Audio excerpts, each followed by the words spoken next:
Ministri i jashtëm i Iranit Abbas Araghchi është shprehur se Teherani aktualisht nuk ka plan të takohet me Shtetet e Bashkuara të Amerikës. Deklarata e tij erdhi gjatë një interviste në televizionin shtetëror iranian, duke kundërshtuar kështu deklaratën e presidentit amerikan Donald Trump se Washingtoni planifikonte të zhvillonte bisedime me Iranin javën e ardhshme.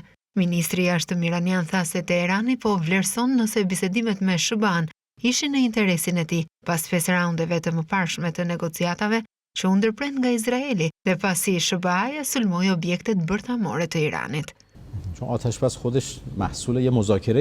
Nuk është arritur asnjë marrëveshje për të rifilluar negociatat tani. Po e deklaroj qartë se nuk është bërë asnjë premtim dhe nuk kemi folur fare për rifillimin e negociatave. Por fakti që po shurtojmë mes nesh se çfarë është në interes të popullit iranian është një diskutim tjetër. Deri më tani, nuk ka pasur asnjë marrëveshje, asnjë temë për negociata.